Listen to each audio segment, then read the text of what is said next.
two, one. All right, here we go. We are recording. All right, this is another episode of the podcast here. This is Brian Skoll, and I am with Ryan Nieders, and we are going to be talking about self-harm and what is it, and self-destructive tendencies, and what it's like to live with it, what it's like to try and overcome them, and just a sort of overall looking at the issue. I wanted to talk first, though, about some minor statistics about self-injury coming out of the NHS, and surprisingly, self-injury and self-harm is on the rise, especially in young women, but more importantly in children, and which is kind of a shocking thing to read about when I started doing research about this. So about 1 in 5 females and 1 in 7 males engage in self-injury. 90% of people who do it begin during their teen or preteen years. 50% of those people have done so because they were sexually assaulted or sexually abused at some point in their life. There's been a common link found between self-harm and having an unstable home environment, or so child abuse plays a really big factor in self-harm. And from personal experience, I can attest to that, which we will get into later here. So as I mentioned before, this is suicide is a larger problem for men. Self-harm seems to be a larger problem for women, and by at least 15%. About 60 to 65% of women are the ones who are engaging in self-injurious behavior. And a lot of those, about 50%, start around 14, 13 and carry on into their 20s. So as they've grown to learn more about this disorder, it is not a separate disorder. Like many disorders, they usually are accompanied by something else. So, for instance, a lot of people wouldn't think to link asthma with anxiety disorders, but asthma is one of the main indicators that someone has an anxiety disorder, especially coming from young age. Meaning a lot of people who suffer from, say, eating disorders, depression, anxiety, substance abuse as its own form of self-harm, all of these can lend themselves to self-harming tendencies and coping mechanisms. So there's a different range of self-harm that can happen, and there is a distinction between self-harm and just normal self-harm as a coping mechanism or as dealing with issues, and self-harm that has its end game in suicide. And we'll also be talking about the differences between the two. So it can manifest itself in many different ways. I think oftentimes it's not covered psychologically as much. A lot of people tend to look towards the actions themselves, such as cutting and burning, picking at wounds, allowing oneself to get a wound in the first place, and then picking at it, punching or hitting yourself, and that's one personally that I still struggle with. And you have also inserting objects into the skin, and scratching and hair pulling. So it can be real wide ranging as far as the symptoms go or how they manifest. So moving on to talk about really what is it for you personally. Ryan, how's it going? It's going pretty good. And I'm happy that you mentioned kind of like the different things, because I feel like a lot of people, when they hear self-harm or self-injury, I feel like most people just immediately think, oh, you're a cutter. Like, Yeah. like that's what I guess jumps into everyone's mind, I think. And for me personally, I don't, I guess, I do have the self-harm tendencies, but not in the traditional sense, is probably the best way to put it. Never, I was never a cutter or anything like that. But as you said, just kind of not necessarily even causing harm to yourself, but maybe not like really taking care of it once it's happened. I know that was definitely one for me where, if I would get injured, it would just kind of be like, oh, well, I'm not really going to take care of this. Like it could be as simple as, I cut my hand and instead of putting a Band-Aid on it, I just kind of leave it open and just let it stop on its own, which, it's typically hey, wash your hand, wash the area, bandage it up, take care of it. And, there are definitely times when I was just like, nope, I'm just going to let it be, see what happens because I don't care or, whatever the issue may have been at that time. Yeah, and so you're experiencing now, did you ever deal with that as a child, or did that sort of manifest after suffering from PTSD? Because again, I mentioned earlier that like a lot of people deal with it because of child abuse, but that isn't the only thing. And PTSD is certainly something that can be felt from people who experience trauma later in life, and then from the trauma, develop these coping mechanisms.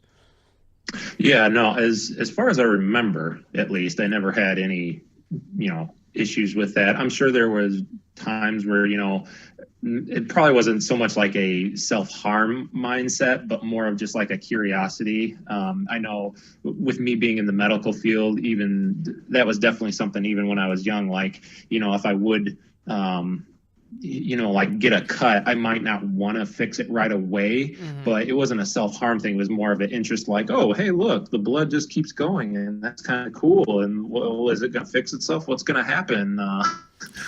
Yeah. But no, the only kind of, I guess, self-harm I did as a kid was, I had like a microscope and I would have to like poke my finger so I could get a drop of blood and then look at it under the microscope. So again, it was more of so there was like that, but it was more of a curiosity. I was trying to, learn and, ooh, look, blood cells. So it wasn't like, hey, I'm doing this because I want to hurt myself or anything. Yeah. There wasn't any underlying motivation to sort of deal with a problem. Really, I think overall, there are so many different kinds and so many different reasons for why people do it. And so to list them all would just be impossible. In general, though, I feel like it is a response to overwhelming situations, to a problem in your life that you can't fully grasp or don't know how to solve. And so self-harm can sort of manifest physically as a way to control or cope with or a situation that is going on internally. So as far as So personally, I talked about this on my the suicide podcast about how when I was a little kid, I remember when it first started, when it was probably about 5 years old or so, when my parents were, I remember distinctly my parents were arguing, and I remember wondering what it would feel like to cut myself with my pocket knife. And I had one of those Swiss Army pocket knives, so there's just a wide variety of ways to cut yourself with all the options. And I just remember thinking about, like, oh, what would that feel like? And that was the start of it. And I remember I remember that, I have that memory really distinct because it was a very strange feeling. It was the first time encountering that emotion of wanting to experience pain as a way to, I didn't know what it was at the time, but wanting to experience some kind of pain. And so cutting was sort of the first thing that I started down, and it wasn't anything serious to the point where it was noticeable. I mean, being a little kid, being a little boy, and running around outside and playing, you're getting hurt all the time. So no one's really taking notice of a kid who's like got scratches on him, But but then it's like allowing scratching yourself and cutting yourself and getting and then picking at the wound, and that whole process of the wound getting infected and the feeling that comes along with it, and then picking at the wound and opening it back up. That became very sort of addicting for me when I was younger, and I didn't see it as self-harm until much, much later in life. Yeah, you were gonna say? Yeah. Well, I was going to say another one that I guess as we talk about it, and that I've realized as as I've looked back on things that I was doing when I was really when my depression and PTSD was especially bad, and it was more of going through like my medications and that, and something I had talked about I think in my depression podcast about you get to the point where you just feel so numb to everything, and one of the things was that with me it actually turned out to be my tattoos. So it was almost like I was finding a way where it at least was like I was coming away with something, I was coming away with this artwork and that. But so my tattoos, I have I we call half leg sleeve. My from my knee down to my ankle is covered in full, if that's a half sleeve or whatever you want to call it. So with for me with tattoos, my now back at it, or at some point looking back at it, that tattoos turned out to be a form of self-harm for me, because at the time I was going through the the onslaught of figuring out the right medications, and they got me to the point where I just wasn't feeling anything.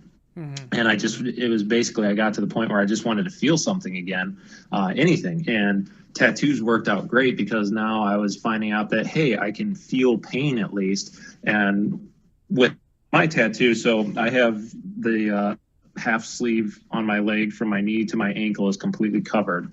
And normally, that would take a couple sittings and all that to do, which mine was basically done in 4 sittings. So I always did extremely long tattoo sessions, or maybe not extremely, I have heard of longer, but my longest one was just over 8 hours. Yeah. So yeah. I was doing, so I sat for 8 hours straight of the guy tattooing on my leg. And obviously he took breaks because he was getting tired, but most people don't do, because the pain just, anyone that's had a tattoo knows that the longer it goes, the more tender that area gets, because, you're repeatedly getting stabbed with a needle over and over again. So that was, so my tattoos is one that, I definitely recognize now, where it's, I would be sitting there, and usually around, my pain tolerance is probably, I feel like it's probably a little bit higher than average, but at the same time, I think it was usually around like the 4-hour mark. Everything starts getting tender. So it's definitely, at that point, like I said, it was just, I wanted that pain because I wanted to feel something, because before that, I wasn't feeling anything. So it was a way of me I guess, I don't know about contributing, but, participating in a form of self-harm. And I just happened to find a way to do it where at the end I get this cool tattoo on my leg. Yeah, definitely. And I'm glad you mentioned tattoos, because that's a factor. The half sleeve that I have on my forearm was 6 hours in the chair, and the guy was like, "Are you sure? You sure you want to do this?" And I was like, "Let's do it." And the feeling of numbness is, this sort of disassociative kind of deal where like you said, in your case, it was induced by sort of like playing around with your brain chemistry, essentially trying to get on the right medication. And but and the feeling of numbness is really something common that a lot of people talk about, that they have, either because of medication or not, and so the pain becomes, like you said, as a way to remind yourself that you're feeling alive, that and very similar with me. Um, Self-harm can lead to very, very strong coping mechanism just in the fact of how the endorphins that are releasing as you're doing it, and the euphoria that you get. Like, say, if you've been in the chair tattooing, it's a really good example of the kind of euphoria that you can get if you practice self-harm in a more extreme way, which is why it escalates. But like, you've been in the chair for 4 or 5 hours and you get up and you're walking on a cloud, man. Your head's fucking floating, and that's a sort of euphoria that is. It's not like runner's high. It's not like I mean, I'm sure there's a whole sorts of kind of drugs out there now that I haven't done them all, but like, it wasn't any kind of drug that I could replicate with. It was its own thing. It was this special kind of high, this special kind of euphoria that happens with this tender open wound that is that, like, it's not, you're not gonna die from it. You're probably not even going to get infected by it. So it feels safe in some way, and at the same time, it's safe, controlled, but it's also hurting yourself and creating, releasing endorphins and creating that high. Well, yeah, like you said, calling it a coping mechanism, I think that's really the perfect description of it, because it's, like you said, it's basically, you go through that, and it's, hey, I just went through, like I said, I just went through 8 hours of being repeatedly stabbed with a needle in my leg. And, once you get up, and it shows you that, hey, look, I'm going to survive this. And if I can, survive 8 hours of straight pain, that, that makes me feel good, because then, hey, maybe I can survive whatever, sort of mental health issues, or whatever sort of like emotional or mental pain that you're going through. If you can survive that kind of physical pain, it kind of gives you that part, it gives you that hope that, oh, hey, look, I can survive this, so maybe I can survive the other pains that I'm going through as well. Yeah, it's a way to especially suffering from past trauma. I feel like there's another aspect of it will be as a way to, sometimes your brain, having been in survival mode, wants to do it again, and it can lend itself to being an adrenaline junkie. On one hand, I used to rock climb a lot, bouldering without any ropes for the purposes of the adrenaline, but being able to ride that adrenaline high is something you can also experience when going through a traumatic experience. Now, how do you replicate that? Like, unless you're going through something else that's extremely dangerous feeling, another way to do it is by way of self-destructive tendencies, but it can happen in a very controlled manner because you're the one doing it to yourself. So in some ways, it can be also like a way to safely relive a trauma inadvertently, and again, it's a mental issue that's manifesting itself physically many times. And so you're physically manifesting, pain as a way to cope with trauma that might not even be related to the kind of pain that you're feeling at the, while you're doing it, but it is related in the effect, so yeah, there's just so many aspects to it. But it takes me back when we were talking about tattoos. The first tattoo I got on my left arm was to hide scratches initially that ended up going away, but I had light scars on my left arm from scratching heavily and just wearing the skin away and wearing. And that was around the time when I was living with Sean, and we started that fight club in the basement with I was just going to mention that. I'm happy you're bringing that up. Yeah. Keep going.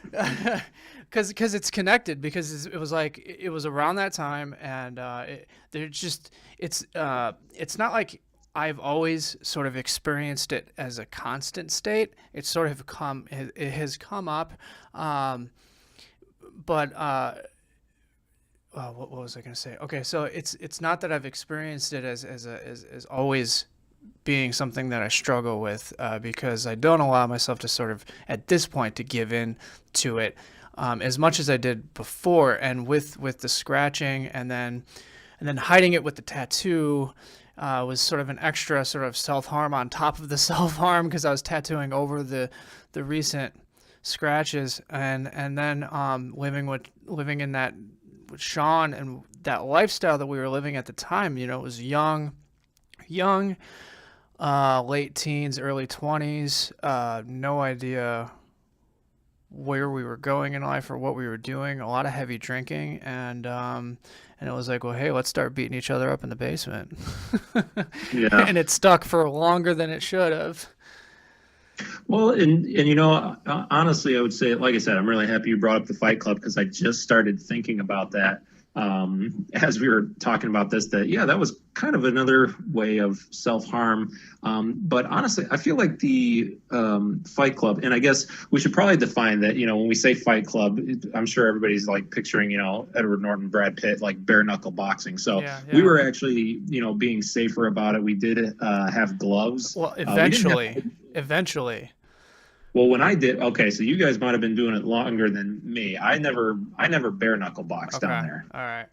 So when I was doing it, we always had gloves. We didn't have headgear, but and that's probably, we should have had headgear too. But we did have gloves, and then I think originally there was kind of like no rules to it, but then eventually we started throwing in rules that, if ever either guy started to bleed in any way, whether from the nose or, if he actually got cut or something, then it was stopped, and all of that. So just to kind of define it for anybody listening as to what was going on. But when we were at that point, I would honestly say that was probably a good coping mechanism as opposed, or that was like a good form of self-harm almost. I mean, it was a way that we were getting our frustrations out of whatever they may have been. Again, that was when I was 16 through 18, Yeah. I think, when we were still doing that. So like you said, kind of mid to late teens. And so who knows what it was that was going on with me, where I just was frustrated with whatever a teenager at that time is frustrated with. But Yeah, boys will be boys. First off, I mean, Right. not any physical activity is necessarily self-harm. I just remember doing it personally, my personal reasons. It started far more destructive than what it became, but the initial reason that I started it was I wanted to get beat up, and I wanted to beat somebody up. So it wasn't like a friendly game of like, hey, let's spar and see who, and improve some sort of like hand to eye and skill at fighting. It was bare knuckle. I want to, I've broken my nose, for instance, so it's like, yeah, but over time it got less. It got less extreme and became more about, sort of exercise element too. But Right. Well, and I think, like you said, I mean, I know for me too, even when we were doing it, I actually, I remember when we started that, and I'm sure, I would think that you probably remember it too, like how adverse I was, because I knew that I wanted to, that I really wanted to hit somebody. Like that really was where it was like a Fight Club moment, where it's like, oh, I want to destroy something beautiful. It was like, yeah, I want to break something. Like I want to hit something. But if you remember when we first started that, and me and you were doing it, it was actually with you as the first time that I did it. And if you remember like how adverse I was to like actually hitting you, because I wanted to hit something, but I was worried about hurting you. So I remember like at first I couldn't even hit you. I had to like start tapping you in the face with the glove, where it was just like little hits. And then slowly I started pulling my hand back a little bit farther and a little bit farther. And then like I had to work myself up to actually hit you. And then, from there we started going full out. But yeah, and that's, like I said, I know that there was some of that for me as well, where I, definitely wanted to, hit something. I wanted to be hit. But, and again, I feel like that was probably a better way for us to do it, because if you look at it, it was, it was us, it was a group of friends. We were, in mostly a controlled environment. It's not like we were just out picking fights with random people. So, it was that we could stop, or that it could be stopped if ever it started getting to that point. And I don't ever recall it getting to the point where two of us were like actually getting mad at one another. we were maybe mad at a situation, and I'm sure we slugged each other a little harder sometimes than others, but I don't really recall it turning into like an actual like ongoing fight of, well, now me and you aren't talking because I got pissed, and then we started fighting, and we started boxing and went from there. Yeah, Um, yeah, the only, slugfest. the only one that I remember is with Corey, when me and Corey had the fight that I think a few members of the group still talk about, where I happened to be drunk, and Corey had come over, and he had just broken up with his girlfriend, or she had broken up with him, and he was really pissed about it, obviously. And he was asking people like, "Hey, you want to box? You want to box?" And everybody was turning him down because they could tell that he was super pissed.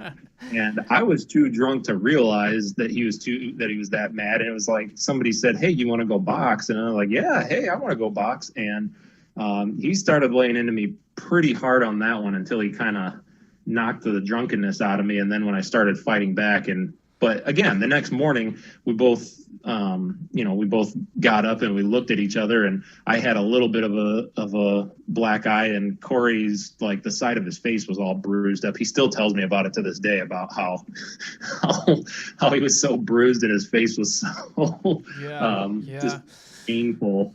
But that actually brings up too, with the boxing, there's been multiple times, even now sometimes, when I'll think from like when I used to play football, and there'll be times when I just think to myself, like, man, I really want to get tackled. Like, I want to tackle somebody. I want them to tackle me. Like, I just want to get laid out. And it's a weird thing, because it's kind of like, yeah, I feel like I need almost like that. I want to feel alive, and I've heard a lot of people describe it that they want the feeling of, hey, I'm alive. I know it because that really hurt. But it's a good hurt because that's what you were looking for. Yeah. Even if it's not really a good hurt because it's damaging to your body, it can be something that you sort of seek out, which can be like, one of the things I was thinking about was how those feelings can be sort of replicated in a more safe way with, say, like working out really hard, for instance. That you can experience pain, in other ways that are safe, that are non-harming. For instance, meditation, for instance. Meditation is extremely painful if you're doing it right, and just on your body, but it's not any kind of pain that ends up doing any permanent harm whatsoever. It's a pain that comes from your mind and body being forced to sit with itself, and there is some physical elements to it in your joints, but no Buddhist monk has ever lost his ability to walk because of too much meditation. So through something like that, you become aware of the limits. It's a healthier way to come to terms with the limits of pain and personal experience, as opposed to, like, one of the things that reoccurred throughout the breakup of my parents splitting and me moving to Rockford was dealing with the amount of responsibility that I had to deal with in helping the family, and every time I got really bad, I graduated from cutting, because I really wasn't a fan of cutting, and moved on to burning, and that tied hand in hand with smoking cigarettes. And so I used to burn myself with cigarettes on a regular basis and burn things off of myself, moles especially. I really had a lot of fun burning moles off of my arms, and you can look at my arms and I can show you all the places where I used to have moles that I took off, so it's sort of like it can evolve, it can change, it can graduate to something else. But I think there's also other ways to subvert it, such as with like heavily working out, or working really hard at something that might be physically straining, to where you get sort of the feeling of pain, but like muscle soreness is an intense kind of pain that you can feel, but it's not sort of destructive, for instance. So Yeah, like going back to like with the fighting, it's like, yeah, sparring is really good and really helpful, and I think even important for boys, especially the physical exercise, the physical engagement in a safe, controlled manner is extremely important for development. But that's a line that you can walk, and it can turn destructive if you're of that mentality of destruction, of self-destruction. So, but what we're gonna touch on, there is the Well, oh, go ahead. real quick, I just well because I wanted to mention on that too, like you said with working out, which I agree. And over the course of your podcast and mine, I feel like it's one of those things where everybody, it's like, oh god, they're talking about working out again. It's like it's hard to like not stress because everybody's so just like, oh, I hate working out, but there really are a lot of good factors to it. But in this context as well, like you said, working out really hard and you get that muscle fatigue, and it's kind of that same thing. It's sore and it kind of hurts, but it's like that good hurt because you know that you're helping yourself. And when I was still living out in McChesney Park, that's when I was doing MMA training out there with one of my coworkers' husbands. He had like a full-on MMA gym. He had converted his garage into a gym for it. So like I would go over there once I hooked up with him, and he kind of told me like what it was all about, and he started training me in that.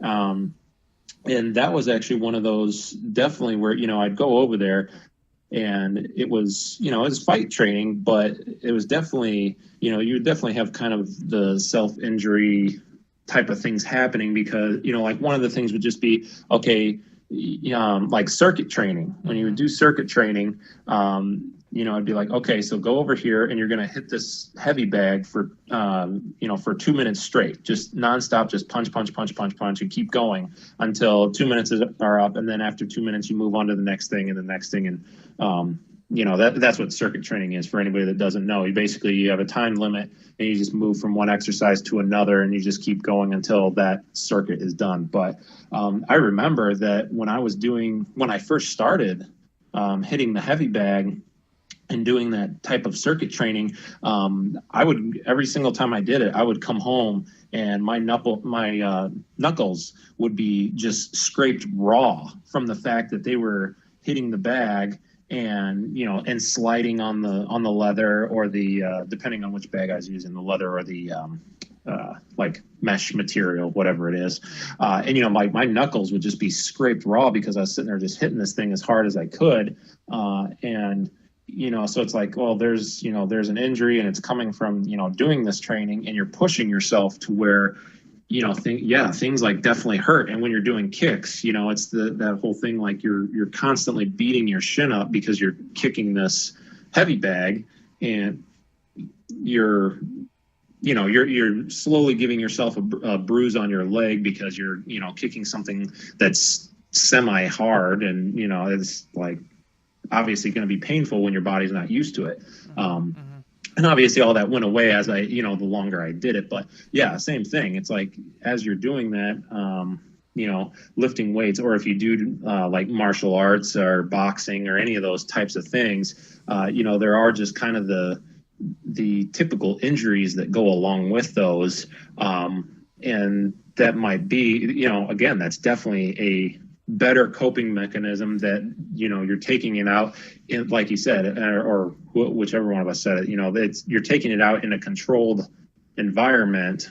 And, it's not like you're not just there to be self-destructive. You're actually doing something, I guess, worthwhile, or, you're trying to better yourself in a way, and that the self-injury is happening along with it. So it's kind of, you're kind of getting best of both worlds there if you're in that mindset. So yeah, the motivations are really important because, when it gets to be its worst, when it gets to at its worst, I think there is there is a suicide connection, and just as there are different types of suicide, I found that sort of the passive death wish can lend itself really well to to acts of self-destructive behavior where the motivation isn't to kill yourself, it is to just wear yourself down because you don't care in the long run whether or not you live or die. You're not going to actively pursue suicide. If it comes about, it comes about. And I know there were times when I went rock climbing where that was the case. It was like, I'm not going to jump off the cliff. I don't have the guts to do it. But if I fall, I'll fall, and you have a couple scares and you get that rush, and it's part of that high. But with the passive death wish sort of scenario, you can start down this road of self-destructive behavior. And so more so than just self-harm, there's self-destructive behavior can be a sort of a long, suicide for the long run, where you're gonna, excessive drinking, for instance, like it is going to kill you eventually, this, or excessive smoking, these are things that are going to kill you eventually, this, or being but just not immediately, or even being like, wanting to, picking fights at a bar, or the sort of self-destructive behavior where it's like, you want to fuck anything that moves, like just because you're looking for meaning. There's this similar tie to sort of finding meaning, or some kind of deeper meaning inside of these actions that only lend themselves to harm, either to yourself or inadvertently to everybody else around you. So I don't know, what you feel about that as far as like, in suffering with PTSD, but I know definitely personally it was, there's the different stages of coping, where you reach a point where, when I wasn't burning myself or punching myself, I was acting extremely recklessly in a very self-destructive way with socially, my interactions with people, my use with drugs, and so I think that's another factor too that can kind of get overlooked, because when you talk about self-injury, then people think more physical, and there is that, but I think it ties, like I mentioned earlier, it ties into all these other issues. So yeah, so and that's kind of I don't know if you brought up the passive death wish. Is that something that somebody has told you that you have that before, or? No, it's something. Well, as far as like just looking at the actions that I've taken over time, yeah, it's and then listening to your dealing with it, and you brought it up more to my attention than anybody else as being a real problem. I never even saw it as a thing until we started talking about it, and I was like, holy shit, I've done that exact thing where it's like, I'm gonna go, drink and drive, or I'm going to go pick a fight, and I really don't care if I come out alive, but I'm not going to be the one to do it. Sort of Yeah. deal. I didn't recognize that as what it was until we started talking about it. Okay, yeah. So that's and that's one too. I mentioned that in I believe I mentioned that in my podcast when on the PTSD podcast that I did. But yeah, so me personally, that was actually the diagnosis that I was given by my therapist. He actually told me, after talking to me, he's like, well, you're not suicidal, but you definitely have a passive death wish. And I always like to tell everyone, I always thought it was funny when he first told me, because the very first thought that went through my head was, man, that would be an awesome band name. Yeah, it would be. But what it actually is, so yeah, with the passive death wish, and you explained it perfectly. It was basically, that like with me, it was, I didn't want to be around anymore. I wasn't going to kill myself. But I definitely started acting more reckless because I wanted to be dead. I just didn't want to be the one to do it. So I would often find myself, hoping for, quote unquote, the accident to happen. Mm-hmm. And there were definitely things that were that I was doing that were, obviously more dangerous and taking more risks in that.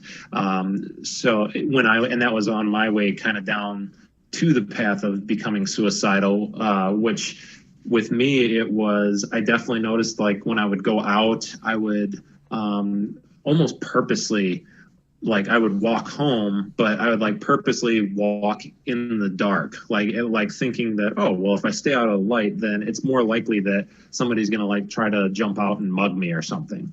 And it wasn't like I had the thought in my head that, oh, if somebody jumps out, that I'm just gonna stand there and let them shoot me or whatever. Like I still had the plan in my head of like how I would deal with it, but I figure if that happened, that there was a better chance of, hey, there was an accident and the gun went off and, oh, it shot me and well, now I'm dead. Yeah, But were there times where you uh, would actively think about like putting yourself in risky situations, or were there times when you, or both? Were there times when you found yourself in risky situations and you realized that it's what you wanted, but you didn't know that's what you were doing?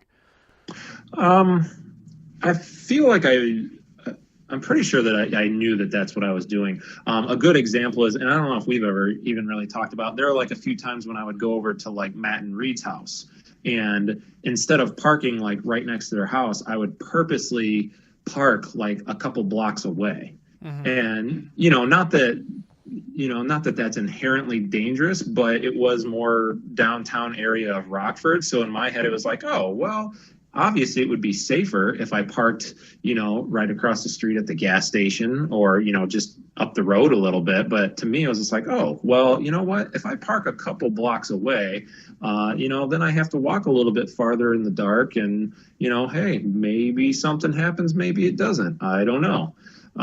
Yeah. So like that was one of them.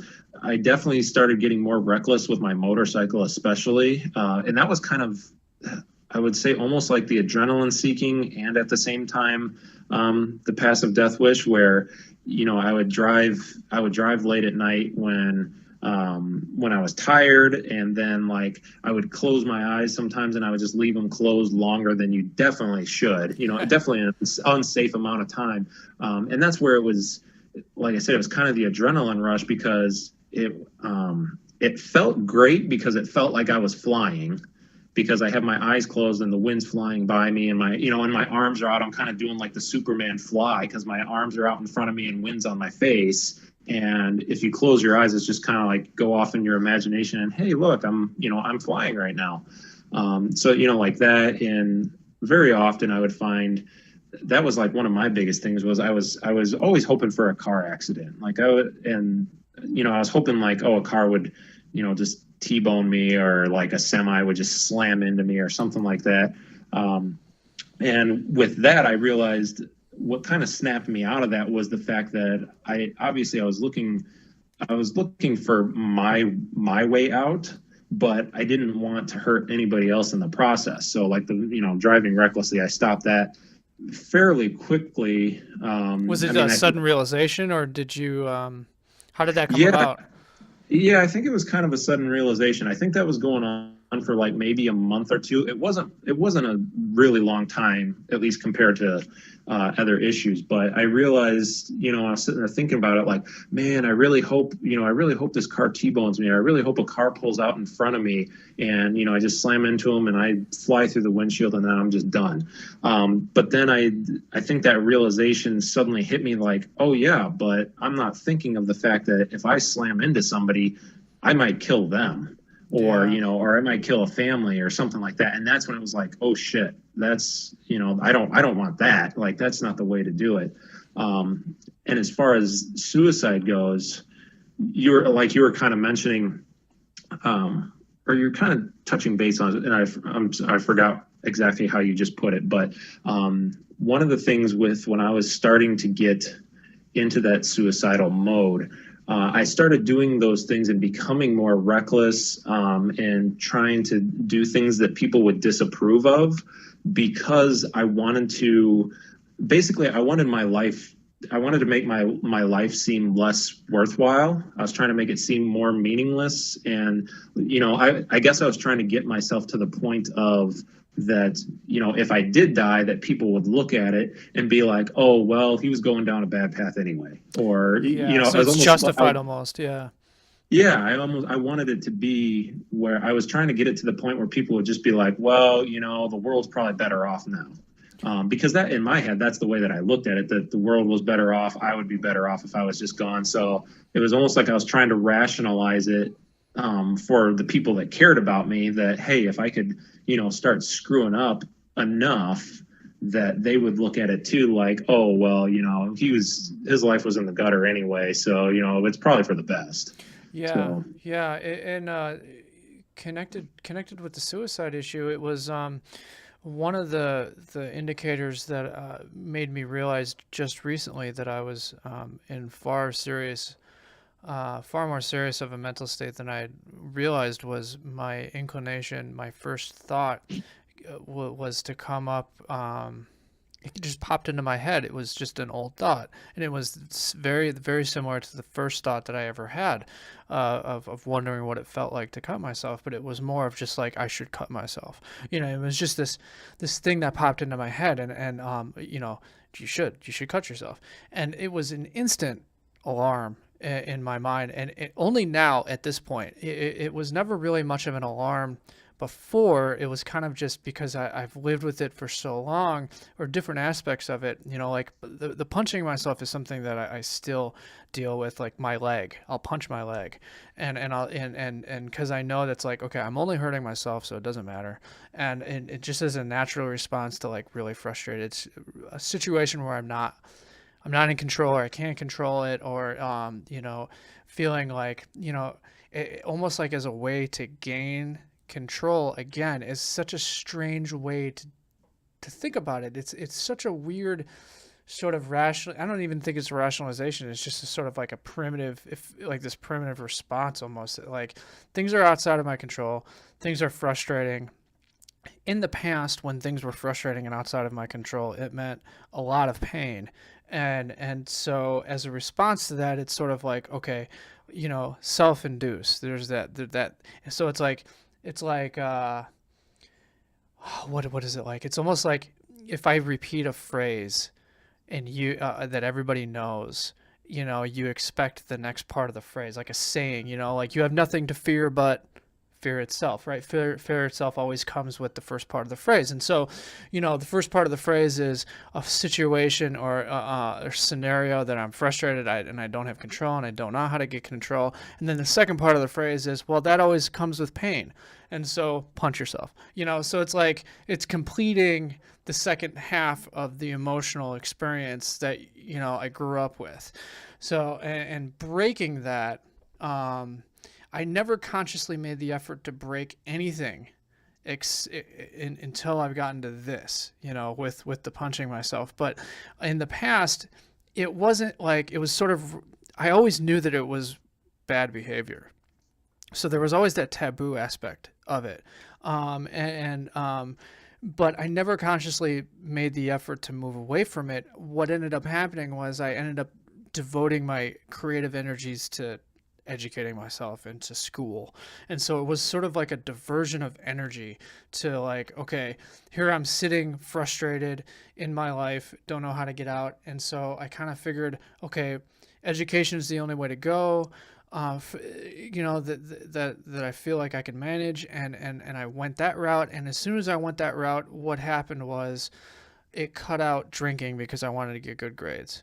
And that cut out like a series of, I mean, it didn't cut it out completely, but at the time of going to school, it was like, well, I can't get drunk because I can't have a hangover and be able to pass this test. So you sort of cut that out. And that cuts out sort of unnecessary risky behavior that I was taking while drunk. So that cuts out a whole facet of risk and self-destruction. And then because I'm dedicated to becoming more creative, it was like those energies sort of manifested. Okay, I had no desire to burn myself anymore, because I was too busy studying, and I was too busy trying to become an artist and reading up on all that. So a lot of those things I can't take. I remember thinking specifically, it was sort of summed up in the fact that I told myself I wanted to be a success story. And I sort of embodied all of my problems into that sort of mantra that was like, okay, there are failures and there are successes as far as people go, right? And I knew that like the path that I was on, was sort of just being a failure. And so I was like, I just don't want to be I want to be a success story. And I just told myself that like all through college, I want to be a success story. I want to be a success story, and so that was kind of like how I got over a lot of those tendencies without having to address every single one. Sort of like this catch-all, sort of like, okay, if I could sum it all up in what I needed to do to get out, this is kind of what I have to do. And so good things happened along the way of trying to get out. But then, life happens, right? And the more trauma, as you live, you experience life and all the traumas that come and go. And so what can happen is that like, different things can come up in life, and it can induce those feelings again and those tendencies again, and if you're not tackling it, it can start this sort of cycle all over again. So as far as consciously getting away from it, how did you find yourself being able to stop? Yeah, so fairly similar to like what you were saying with school and that. Basically, and I remember like when I started school, it was basically I looked at it more so because I was bored, and it was kind of like, well, I need to do something. And then that's when I went to vet tech school. But I remember even when I first started, I was in my mindset, and I was still going through all these other thoughts and processes and feelings and whatnot on it. But when I started school, I still remember the fact that I was like, well, it doesn't really matter because I'm gonna have my accident. My accident's gonna happen, so it doesn't really matter that I'm going. But then there was always that that little voice in the back of my head that said, well, what if you don't? What if that doesn't happen? Maybe you should at least be doing something. So that's why I went. I went to school, and that's when I went to be a vet tech. And obviously, I've always been very adamant about helping people or just helping the less fortunate. At that point, I wasn't ready to work with people again yet, just because I assumed it would make my symptoms worse. And again, there was that in my head somewhere, there was that thought of, even when I was at my worst of times, that I want to get better. Yeah. But I definitely remember when I was going to school, there was like, yeah, this doesn't really matter. But there was still something there saying, yeah, I'm going to keep going. I definitely did struggle with going. Like I always knew exactly how many days I had missed, because there were definitely days when I was just like, nope, I'm not going because screw it. It doesn't matter anymore. Just those were the days when I kind of lost the fight, if you want to call it that. Mm-hmm. But then the further I went with it, was kind of like, oh, well, I'm helping animals. I'm, doing these things. So that's good. And well, that makes me feel better. So, I'm going to keep doing my best at it and keep working towards it. And that's definitely been something that I continued through. That's also when I started doing like the animal portraits, like you were saying, just getting creative, because, when you're in that destructive mode, it's kind of, all right, well, what's the opposite of being destructive? Well, being creative. So I'm going to, create something. And it's good to see, it's nice to see your creations and what you're making. So that was also when I was doing the pet portraits, and kind of as life has gone on, I don't know if I ever said I want to be a success story, but I definitely said that I want to help people in some way. And I wanted it to be, I guess I got to the point where I didn't want to just be another statistic. So I guess that was my sudden realization, was I didn't want to be another statistic of just, I feel like that was just kind of like fading into nothing. And I didn't want that. I wasn't so concerned about being a success story as much, at least not at that point. Now, obviously, the way that I look at things now with, doing the podcasts and us doing, the OmniLucid and all that, now it's turned into something more of, I want to get the message out there. I want to actually help people and, get them through these same things that we were going through. But yeah, definitely going to school, because even after doing the vet tech school, then it was, all right, well, I want to do more. So then I'm going to, then I went to medical assistant school, and it was like, yep, now I can do this as well. So it was really like one of those climbing yourself out of the gutter moments. Like, like I was saying, I'd been spending, all this time trying to make my, trying to be reckless and make my life more meaningless. So it's like kind of, all right, well, now you hit rock bottom and you feel like your life is meaningless. Well, now I'm going to climb my way out of it. So what's the best thing I can do? Try and make my life not meaningless anymore. So the best way I could do that was, being creative, going to school, and I guess giving back to where I early on, I definitely still felt like my life didn't matter and what I was doing didn't matter. But as long as what I was doing was helping someone else or getting them to their full potential, it was a lot of just I didn't care about myself, whatever. Yeah. Like whatever happened with me, it was just, that's where, some of that passive death wish was still there. And still does pop up from time to time where I get in that mood. But the one thing that doesn't go away is still like, well, even if I go down, I'm not going to take other people with me, and hopefully I can at least, lift some people up in the process.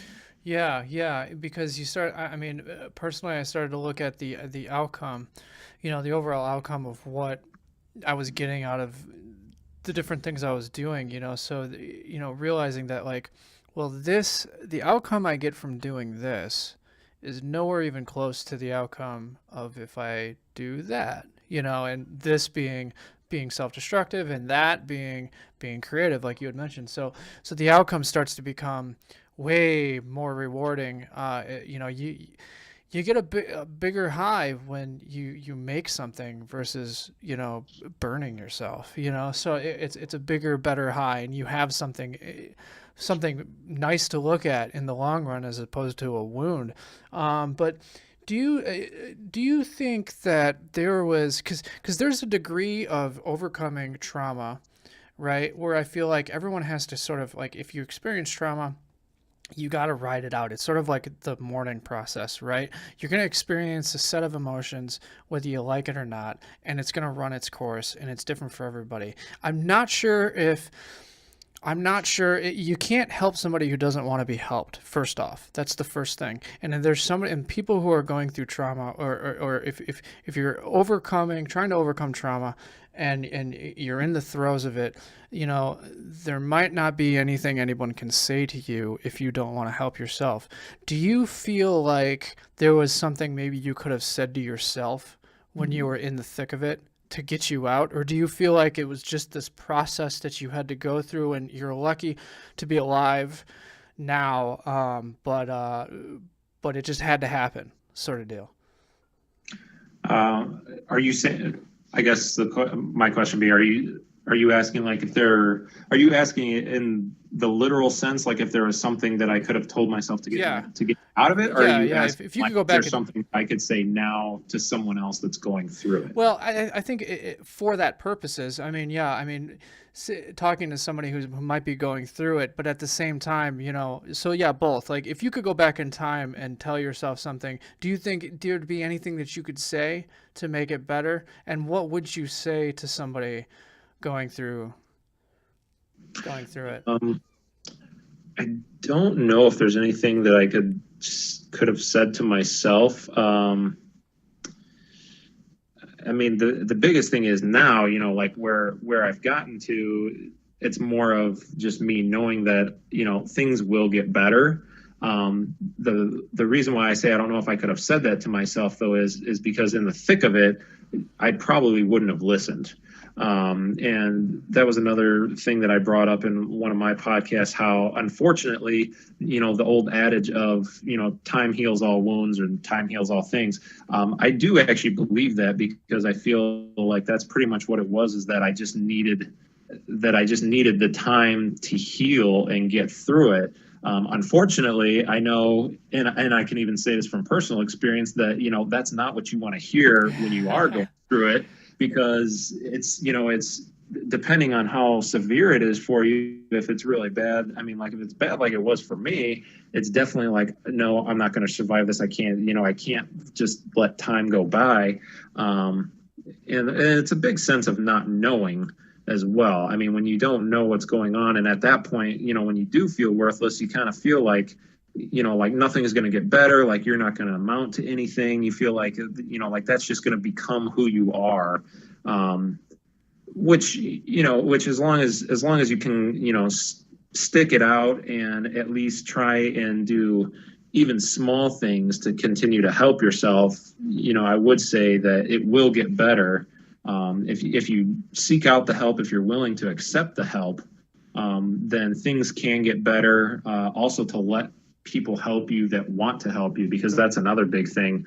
I know with me, I definitely was pushing people away, or trying to push people away, again, because I was in that whole, I want to be as worthless as possible. So what's the best way? Well, I'm going to push away anybody that cares about me, so that, when I do have that accident, that, oh, well, nobody cares about me anymore anyway, so that's okay.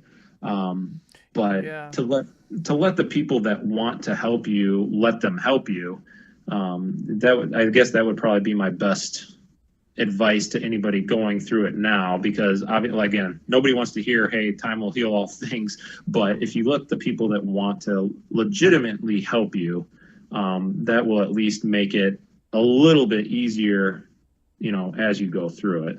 Oh yeah, there is, and for people who are in a situation where they are dealing with somebody who is having trouble with self-harm, for instance, you happen to have, an amazing family, and we both have amazing friends who are there for us. That takes a while to build. So people don't always have that, and having a network with friends and family to help and be there for you and be understanding, to understand that this is the self-harm is not the thing to react to. It's the thing under the surface that you have to go at. So, an extreme emotion or an extreme sort of action is really a symptom of something deeper going on. And what ends up happening is people focus on the surface because it's the only thing that they can point to, and it's the easiest thing to sort of react to. But there really is a lot. There's a lot more going on if these things are happening. If this thing is if self-harm is the case. And like you said, it's like, there are times when I know there would have been nothing I could have said to myself. Aside from those times, I feel like pretty much showing myself the path of a better life and everything that it would have it takes to get there. Because if you don't have a direct route to how to make things better, you're sort of swimming in the dark, and you don't know where to go or what to do. And so, like, the outlet and the method for art, for instance, if I had gotten to myself going back in time and been like, hey, I would have shown myself the path to take to be a better artist, and I would have focused on that instead of like grasping for things in the dark. But at the same time, that doesn't fix the broken sort of family life or the past emotional trauma. So at the same time, it's like, if you're experiencing this or dealing with somebody who is going through it, you should get help. First and foremost, any kind of help, anything that you can. There are so many resources online now that have never existed before. They have suicide prevention networks and hotlines that you can call. They have things for websites out there. There's so many out there that just a quick Google in any aspect of it will turn you up just hundreds of options for a way to talk. You got to talk about it, and because that's just, it seems to be how we function, human beings in general, that like holding it in. We're coming out of a generation who were, our grandparents didn't talk about shit. Emotional intelligence didn't really exist. People held stuff in until it killed them. So, And our parents had to deal with that. And so they are, we have the parents that we have from our generation because they had the parents that they had. And so, we're starting to be the first generation to tackle this stuff sort of head on and openly, in a way that I think is just going to be more beneficial for people in the long run. But there are just so many resources out there to be able to get help in whatever way that you feel comfortable with, so you got to explore that. You got to get yourself any kind of help whatsoever. It doesn't matter what it is, as long as it's not destructive. So that's I think as good of advice as I could give on that, aside from, you're going to be the only one who can solve your problems, but you can't do it alone, and you have to want to help, and you have to want to change. I've noticed the people who want to change and the people who want to help require a lot less work. I know it's just thinking back in times in my life when I decided I was going to do something about a problem that I had. I only needed a leg up. I just needed a leg up from somebody, and then I could run the rest of the way, because I wanted to. So, if that can become its own destructive thing, where a family member or a lover is trying to help somebody out of something, and then it becomes like, harming on both ends. Jordan Peterson talks about this. I just listened to one of his lectures about that, where he talks about, like, how do you save somebody who's drowning, right? You approach them very trepidatiously, very timidly, because what's the first instinct, right? If you're drowning, you're frantic, and you're going to inadvertently drown somebody else because they're trying to help you. So, there's that whole aspect of helping that, it's important to be aware of, as far as trying to be there for somebody. Right. And another thing I was thinking about as you were talking is a big thing that helps is don't ignore the things that make you happy. Because that's one too, when you get in that mode, and it's easy to do, I'm not saying that it's just like, oh yeah, just keep doing the things you love. And most people, or I guess I shouldn't say most people, but people that haven't gone through it, they, I feel like they probably like, well, yeah, why wouldn't you do those? But when you get into that mindset of, I don't want to do anything, and then you start ignoring the things that make you happy, well, now you don't have anything in your life that even, bring some enjoyment to you. But that was another one for me that I know I kind of stopped doing things that I enjoyed and whatnot. That was yourself. Yeah, I mean, that was another big thing for me of kind of a turnaround, is when I started going out and kayaking and just, getting back out in nature and all that, which I had definitely stopped doing at that time. But then when I started, going out and kayaking again, it was a big relief. But that's, again, it's hard to even think that, oh, that's going to make it better, because when you're really in the thick of it, it seems like nothing's going to help, even the things that normally would make you happy. And, so it's one of those things too that I definitely think should be said is, don't ignore the things, or don't stop doing the things that did or do make you happy as well, because it will continue to help, even if it's just a little bit at a time. Yeah, and you have to force yourself to do that. At least I've had to force myself to do that, and it can sort of come out as being lazy. But on the other hand, too, there's also like the aspect of what you were just saying about how you're torturing yourself, denying yourself the things that you enjoy, so that you can feel justified in the suffering that you're feeling, and don't do that. Yeah. Don't do that. But it means forcing yourself to. I don't know what it is about that, but there can be. I've in my time. I know what it's like to experience a complete aversion to happiness, and as I'm experiencing it, I don't understand why. I don't understand why I don't want to be happy, or why I'm afraid to laugh, or I'm afraid to, do something that I love to do. And recognizing that as it's happening, I think can be helpful. But experiencing it can be strange. It's like, what? Why shouldn't everyone love to do this thing, or whatever they like to do? And it's like, no, I'm not going to do it. It's sort of like that stubborn, like, child of like I'm not gonna do it, and you throw the tantrum, and you're oh yeah being all pitiful. Yeah I think it's an ongoing It's an ongoing problem. It's an ongoing struggle. It's an increasing problem in the country, and not just in America, but in Europe and as well, where I think teens. I don't know what the problem is, and I'm not going to pretend to be able to project these mass solutions across the world, but maybe we can finish up on, how it sort of manifests in society. I feel like, why is it on the rise? Like, and one of the reasons I think is I was talking before about levels of uncertainty, levels of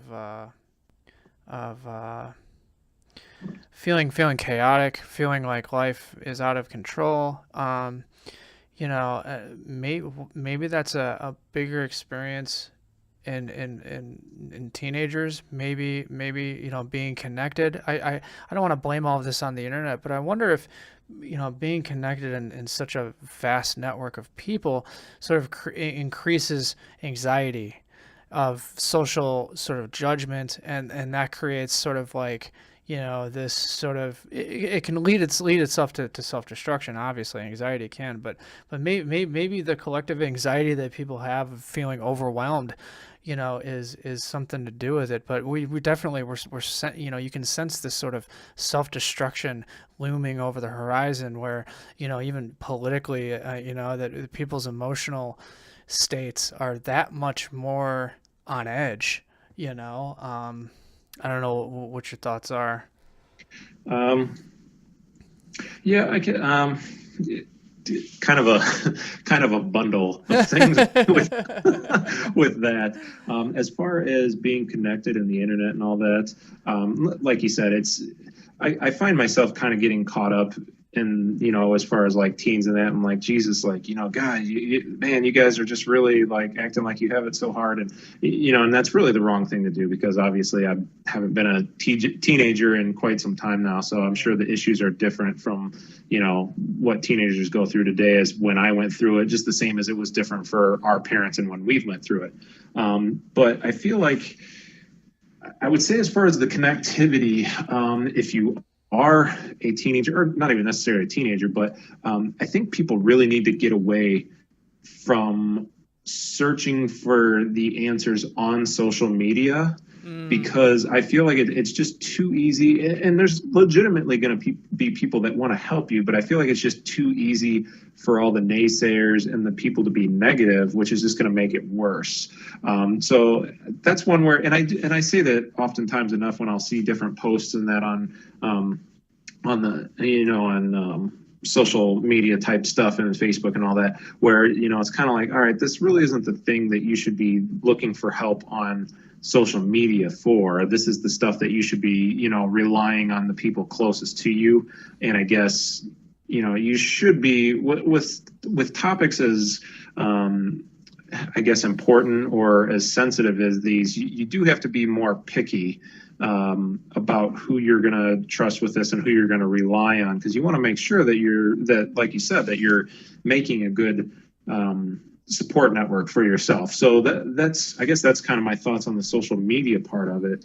And as far as the world as a whole, like we were kind of talking about, or I've kind of been telling you over the last few days here, I started reading that book Tribe by Sebastian Junger, and it really is a great book. I haven't finished it yet. I think I'm about 3/4 of the way through, but just how he's discussing the way that that society is now. We've kind of worked ourselves into this society of where we're almost kind of destroying our own self-worth, which is making people's, obviously, their depression and mental health issues on the rise, because people don't feel like they're necessary. And, they don't have a sense of purpose, because, you figure somebody that goes into a skyscraper where there's, 2,000-3,000 people that all work there, and 3/4 of them are all doing the same job, that kind of takes away like some of that self-worth, and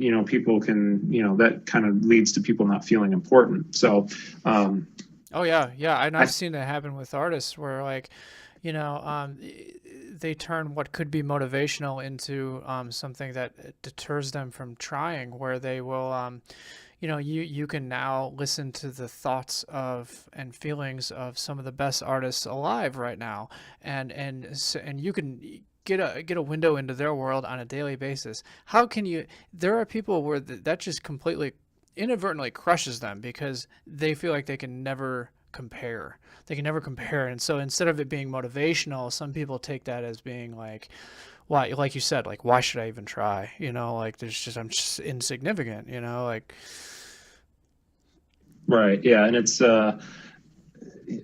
one of those things where I can't, I don't have the answer yeah, for that, unfortunately. But, just again, with like the things that he discusses in that book, it really paints a picture as to the mindset of it. I'm hoping, again, I'm only 3/4 of the way through. So hopefully near the end, he maybe gives some of his own thoughts on how to improve these situations and whatnot. But I really feel like, just society as a whole, we've kind of worked ourselves into this way of, we're working ourselves into this way where most people don't care about the common man, common person, to where people don't trust each other. I mean, it's one of those, you look at jobs that you've had, and it's kind of like, okay, if you really had some jobs where like the boss legitimately cared about, about its employees. One of the things that I thought was absolutely amazing. I can't remember where it's from, unfortunately, but one of, I believe it was a friend that had said that someone who she goes through mental health issues as well, and she legitimately told boss, "Hey, I'm sorry, but I need a mental health day." And the boss was completely cool with it. Was like, "Oh, okay, yeah, no, that's all right. Go ahead, take the day." And then the following day, the boss reached out to them or reached out to her and said, how are you doing today? If you're not feeling better yet, then, take another day. That's okay. Just legitimately being caring. And that just absolutely blew me away, because I feel like the whole mental health thing that, it's that whole people can't see it. So, a lot of bosses, I feel, would just be like, "Oh, are you sick?" Well, it's like, yes, it's a mental illness. And it's like, "Oh, but you're not throwing up. So yeah, you should just come in here and you can, deal with inner demons while you sit at your cubicle and keep doing your job." yeah. So Yeah, yeah, and, again, it's when you're in the throes of that, it's like I was fortunate enough to have an understanding boss with that when I was working in Chicago, living in Chicago, and to the point where, I mean, well, you can't be expected to problem solve if you're feeling like you want to die, and there's just, those are two conflicting things. Like, here, solve this problem, and you're just like, but nothing means anything, and I don't want to live, like, and it yeah, just gets in exactly. the way, so yeah, the mental health day, yeah, viewing sickness as something that's not just feeling physically sick. It extends itself to, we're creatures with brains, damn it, and then that's an organ too, and why can't that go? I mean, that goes wrong. Why can't we address that? So yeah, the social stigma is still. I mean, obviously, our parents and grandparents are still alive, so they're still coping with this, and so it's still an issue, and it's still a thing to, they own and run businesses more than our generation does. So yeah, I mean, that is still an issue, and it's going to be, because it's being passed down to people, the stigma in general. Right. And so I think, and I feel like I kind of let us off on a little tangent there, No, but I no, guess that's fine. to bring it back around to, the original question of, everything going on today, it really just gets back to, like I said at the beginning, when I was talking about social media, and all that. It's really, I think, just be mindful of who you're picking to be your support system, because I'm sure that you can find somebody, or hopefully that you'd be able to find somebody, or if you don't have somebody already in your life, like Brian was saying, there are services out there, people to talk to, and that. So it's just more of being mindful of who you're picking and allowing in on these thoughts or this aspect of your life. Again, I can't stress enough. I mean, social media is just it's great for a lot of things, but for I feel like way too many people use it to air out their problems, and that's just not the place to do it because there's too much room for negativity. And when you're in this mindset and you're already feeling down on yourself, the last thing you need is, 50 comments from random strangers telling you how you're stupid or you're worthless or whatever else, just being negative. You just don't need it, and it's too easy for that to be the response in social media. Definitely, and social media sort of can lend itself to this rage machine, and that's where obtaining emotional intelligence is really important because it's okay to feel upset, it's okay to feel angry, it's okay to want to vent, but when you are building yourself into getting used to the habit of constantly being enraged with no solution, that's the key. If you can't find a solution, either personally or just to find a solution, even if it's not something that's ever going to be put into practice, the problem solving aspect, if that's not present and you're just becoming enraged and you're just giving into this rage machine, that's a habit. That's a habit that you're building, and people are drawn to the rage and the negative emotions because they're more pointed. I think it's easier for them to feel more acutely, and you can build this sort of senseless kind of righteous indignation over things that don't even really matter in your life, and so it's so easy to get caught up in that, and everybody does, and I'm no exception. And so but what I've recognized is like with obtaining social or emotional intelligence, it can become far easier to let it go as opposed to letting it eat at you. And I think that's another big thing. You look at the general air of with politics and identity politics, where people are letting issues that don't really affect them eat away at them because of this sort of rage machine that's building, and it becomes this acidic thing to your emotional well-being, your emotional health, and it's definitely not going to help you if you're already having issues. There are a lot of times when I have to just not read anything anyone's saying. I'm just scrolling looking for pretty pictures to look at and hit like, because it's like I cannot handle getting caught up in this rage factory, and because then I'll focus on it all day and obsess over it and blah blah, so recognizing when things are having a negative outcome in the long term, because of being so connected to people, I think is probably an aspect of mental health that is going to be talked about more. Nobody knows what the long-term effects of technology is on our brains. Where our brains are still evolving, still adapting, and technology is moving at a rate that's faster than what we can adapt to. That's going to have effects, positive and negative, to us. And so, maybe when we're old, they'll be talking about, what you should and shouldn't do on social media to have a good mental health life or a good emotional life. Maybe the rage machine, they'll figure out some algorithm to make, I don't know, but people tend to be drawn to it, seem to be drawn to it. So, yeah. But well, I think that covers it. If there's we kind of touched on a lot of other subjects, but I feel like that's definitely stuff that could be its own podcast in itself. So yeah, I think we definitely covered all the self-harm and self-destructive behaviors, and hopefully we gave at least a few examples for other people to follow and that are hopefully helpful, and maybe you can put them to use at a much earlier stage than me or Brian did.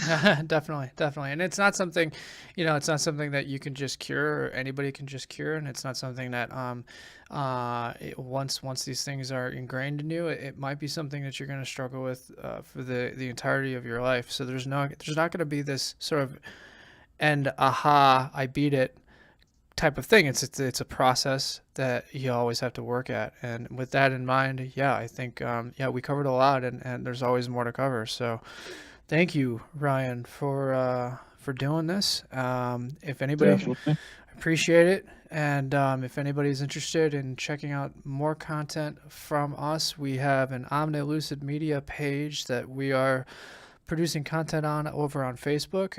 There is Ryan Nieder's page on YouTube, the Black Heart Paladin.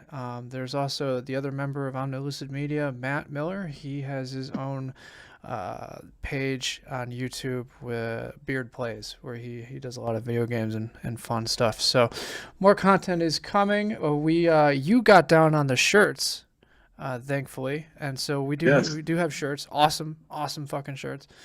So yeah, there's multiple ways to help and support and click and like and all that fun stuff. So all right, well, we're gonna wrap it up here. Thank you all for listening, for whoever's listening, and we'll be talking at you later here.